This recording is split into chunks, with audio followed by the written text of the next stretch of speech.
फूलचंद जी जैन प्रेमी साहब पधारे। लौकिक जैन साहित्य, गणित, आयुर्वेद आदि का उद्भव एवं परंपरा विषय पर सारांश में अपना वक्तव्य प्रदान करें। आदरणीय प्रेमी जी।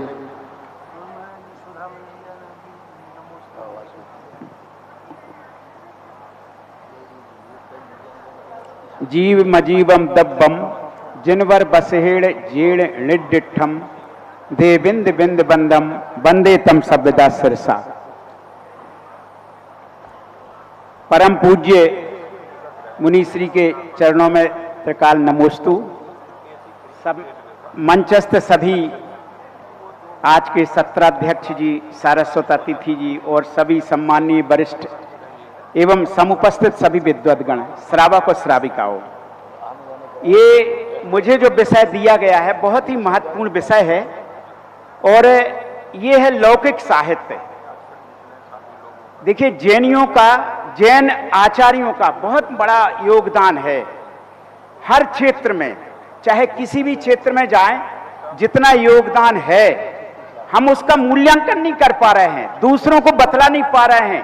हमारी बहुत बड़ी समृद्ध विरासत है, किंतु पता नहीं क्यों हमारी गणना भारतीय इतिहास में भारतीय स्तर पर नहीं हो पाती है।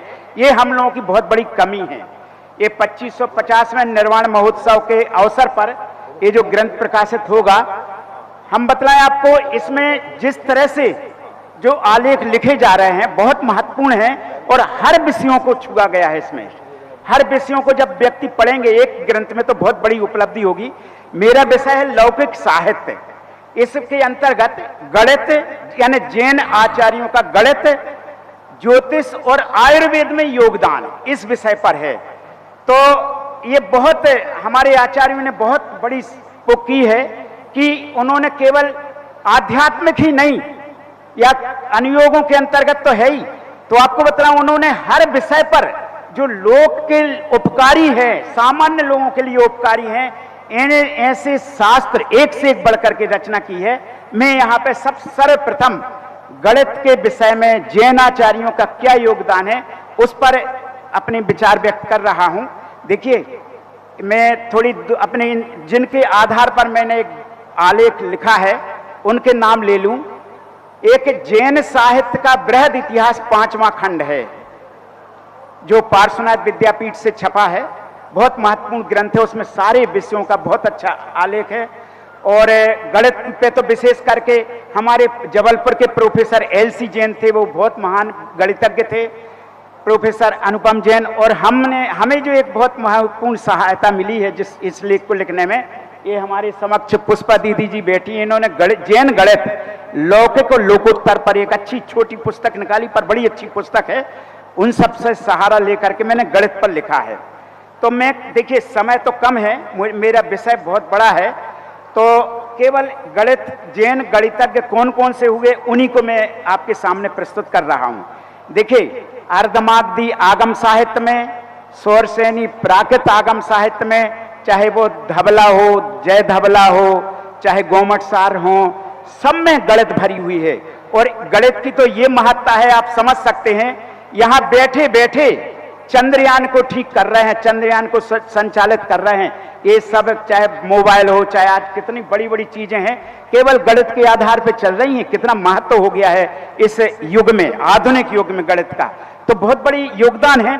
हमारे आचार्यों ने बहुत बड़े बड़े गणित के ग्रंथ लिखे हैं और सब विधाओं पर लिखे, यानी सब तरह की गणित पर लिखे हैं। मैं केवल नाम गिनाऊंगा क्योंकि समय कम है और जब प्रकाशित होगा तो उसमें देख लेंगे।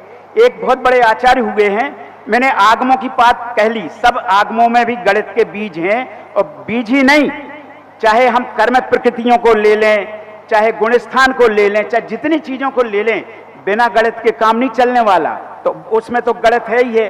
और उनमें श्रीधराचार्य जो 8वीं शताब्दी के थे, उन्होंने त्रिंशतिका और उसमें पाटी गणित सार और गणित सार, ये, और फिर महावीराचार्य का तो बहुत प्रसिद्ध है, 9वीं शताब्दी के थे, इन्होंने गणित सार संग्रह, ये बहुत बड़ा बहुत महत्वपूर्ण ग्रंथ है।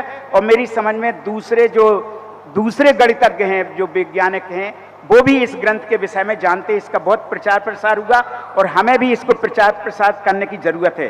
फिर माधव चंद्र त्रैवेद्य ने 10वीं 11वीं शताब्दी में षट्त्रिंशिका, फिर राजादित्य ने व्यवहार गणित, क्षेत्र गणित, जैन गणित, सूत्रोदाहरण, व्यवहार, और फिर भास्कराचार्य की लीलावती ये आई। फिर काश हृद गच्छिए जो श्वेतांबर आचार्य थे, सिंह तिलक सूरी ने गणित तिलक टीका।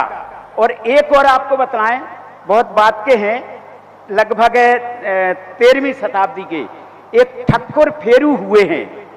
ये यद्यपि आचार्य नहीं थे, साधारण श्रावक थे, मगर बहुत बड़े विद्वान थे। इन्होंने प्राकृत भाषा में इतने छोटे लोग आश्चर्य करके रह जाते हैं, रत्न परीक्षा, द्रव्य परीक्षा, धातु परीक्षा, यानी ऐसे ऐसे हैं कि मेरे पास एक बार कानपुर आईआईटी के एक प्रोफेसर आए थे, कहने हमने नाम सुना है कि कोई आपके यहाँ कोई रत्न परीक्षा का वो कोई ग्रंथ है, धातु परीक्षा का वो है। तो मैंने उनको बताया वैशाली से छपा हुआ है। तो बहुत महत्वपूर्ण ठक्कर फेरू का बहुत बड़ा अवदान है, उनको हम रेखांकित नहीं कर पा रहे हैं, उसको प्रचारित करना बहुत जरूरी है। तो इस तरह से एक गणित के बहुत अच्छे महत्वपूर्ण हुए। मैंने इन ग्रंथों के विषय में थोड़ा थोड़ा संक्षेप में लिखा भी है। और आचार्य यति वृषभाचार्य ने भी कसाय पहण सूत्र पर जो ये वो चूर्णी सूत्रों की रचना की, और आचार्य वीरसेन स्वामी ने तो और भी, और जिनसेनाचार्य ने, और इसके बाद जोणी पाहोड़ इसमें भी है। इसमें जैसे आचार्य धरसेनाचार्य को अष्ट महानिमित्त का ज्ञाता माना जाता था, अष्टांग महानिमित्त का ज्ञाता, तो ये सब उसी के संबंधित है। तो इस तरह से फिर आचार्य श्री पुष्पदंत भूतबली ने भी इसको अपनी टीकाओं में, अपने ग्रंथ में सतखंडागम में इसको रेखांकित किया, और फिर उस पर जो टीकाएं लिखी तो उसमें बहुत बड़ी बड़ी बातें आई। तो इस तरह से जैसे जैसे धवला टीका में यानी इन्होंने इसमें मुख्यतः एक वर्ण, अनेक वर्ण, समीकरण, करणी, कल्पित राशियां, समानांतर श्रेणी, गुणोत्तर श्रेणी, व्युत्कर, फिर घातकों और लघु गणकों का इत्यादि सिद्धांतों का, गणितीय सिद्धांतों का और बीज विषयक ग्रंथ बातों का बहुत अच्छा विवेचन किया है मैं। और गोमट सार जीवकांड में तो है ही है बहुत बड़ा। अब एक गणित सार संग्रह का मैंने किया है। इसके बाद मेरा विषय आता है जो हाँ, दक्षिण भारत से भी बहुत गणित की आचार्य हुए हैं जो गणितज्ञ हैं, उन्होंने भी बहुत सारे लिखे हैं ग्रंथ। जैसे एक राजादित्य हैं, तो उन्होंने भी व्यवहार गणित, क्षेत्र गणित, व्यवहार रत्न, जैन गणित सूत्रोदाहरण, चित्र एवं लीलावती आदि अनेक ग्रंथों की रचना की है। इस तरह से अब देखिए विषय, अब इसको आगे बढ़ाते हैं। अब आते हैं ज्योतिष शास्त्र पर। हम आपको बताएं, मैं BL institute of Indology Delhi में जब डायरेक्टर था, तो उसमें हजारों हजार जो पाकिस्तान के शास्त्र भंडारों से आई थी, वहां पे हस्तलिखित पांडुलिपियां बहुत बड़ा शास्त्र भंडार है। इस समय विजय कुमार जी देख रहे हैं उस विषय को, उन ग्रंथों को। तो आपको बताएं कि उसमें समझ लीजिए ज्योतिष के तो इतनी पांडुलिपियां, इतने गुटके हैं जो अप्रकाशित हैं। दुख की बात यह है कि अब ना तो पांडुलिपियां पढ़ने वाले ज्यादा हैं, ना उनमें रुचि है कि हम नए ग्रंथों का संपादन करें। मैं बताऊं, मैं एक समझता हूं, अगर जिसने पांडुलिपि के आधार पे जो दुर्लभ थी, एक पांडुलिपि का संपादन कर दिया तो एक मंदिर बनाने बराबर है। समझ लीजिएगा, एक दुर्लभ ग्रंथ का प्रकाशन करना। तो इस तरह से बहुत ये हम जानते हैं आचार्य भद्रबाहु स्वामी हुए हैं, वो भी उनका तो बहुत बड़ा योगदान है ये इसमें, क्योंकि वो महान निमित्त वेत्ता थे। तो ज्योतिष साहित्य पर आ रहा हूं मैं। अब इसके बाद धरसेनाचार्य तो की बात तो अभी मैंने कही दी है।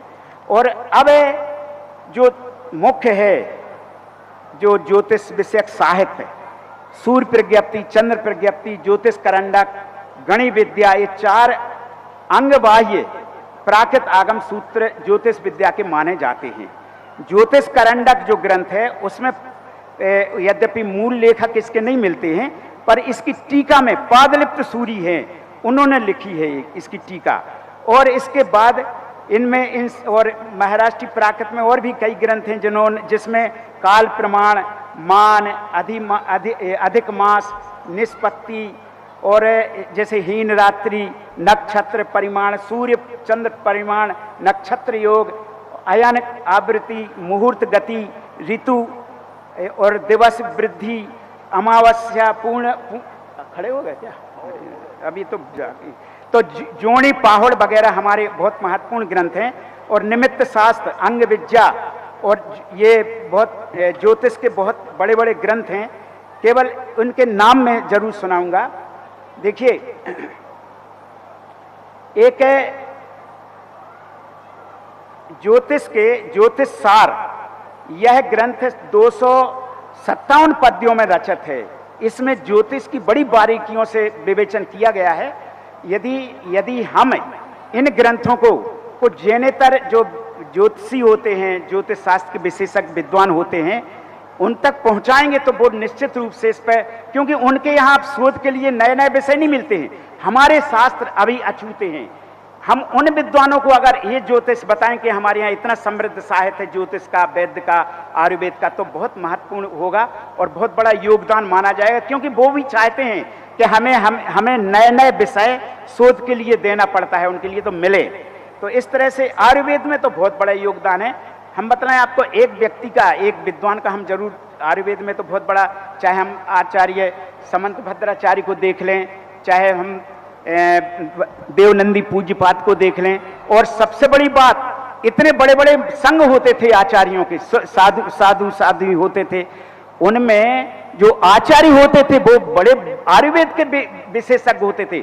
और जैन आयुर्वेद की सबसे बड़ी विशेषता है कि उसने अहिंसक प्रणाली से कहीं भी अगर कोई ऐसा अखाद्य पदार्थ की बात आई, उन्होंने उसे वर्जित किया। और पुष्प चिकित्सा की भी इन्होंने बहुत बड़ा विकास किया। तो इस तरह के मैंने बहुत बड़ा इसके विषय में बहुत कई चीजों का मैंने लिखा है। और विशेष करके जो कल्याण कारक है उग्र दत्ताचार्य का बहुत महत्वपूर्ण है। मैंने उसको पढ़ा है, ये अभी प्रकाशित हुआ था सोलापुर से, बहुत बड़ा, पहले भी प्रकाशित हुआ था, इसका फिर से एडिशन निकला है। बहुत महान ग्रंथ है। तो इन सब के आधार पे लगता है कि कितना बड़ा, चाहे ज्योतिष हो, चाहे आयुर्वेद हो, चाहे और भी गणित हो, कितना बड़ा महायोगदान है इनके विषय में। एक अभी के विद्वान हुए हैं, अब तो वो अभी कुछ समय पहले स्वर्गस्थ हो गए, इटारसी के डॉक्टर राजकुमार, आचार्य राजकुमार जैन, उन्होंने, मैं बताऊं, उन्होंने एक ग्रंथ लिखा है, अभी तक किसी ने आज तक उस पर दृष्टि नहीं डाली। उन्होंने लिखा आयुर्वेद का भी एक दर्शन होता है, तो आयुर्वेद दर्शन नाम की एक पुस्तक लिखी, और उनके 20-50 ग्रंथ लेख आए जैनाचार्यों का आयुर्वेद के शास्त्र में योगदान। इस तरह से बहुत बड़े, मतलब अब तो देखिए इस तरह के इन विधाओं के हमारी समाज में तत्वज्ञान के सिद्धांत ग्रंथों के बहुत अच्छे हो रहे हैं, बड़े बड़े बढ़ के, उनकी जरूरत भी है, किंतु इन विधाओं की ओर हमारी दृष्टिपात नहीं जाती है। तो महाराज जी से निवेदन है कि महाराज जी ऐसे दुर्लभ विषय पर भी कुछ काम हो, ऐसा प्रोत्साहन आपकी तरफ से, आपके मतलब हम जैसे सब शिष्यों को मिले तो बहुत बड़ा काम हो सकता है। अब जब ये प्रकाशित होगा तो आप ये निबंध देख लीजिएगा, निबंध तो बड़ा है। बस इतनी बात कह करके विराम लेता हूँ। धन्यवाद, क्योंकि ये खड़े हो गए हैं। धन्यवाद, बहुत बहुत धन्यवाद। अब मैं आगे निवेदन कर रहा हूं प्रोफेसर नरेंद्र कुमार जी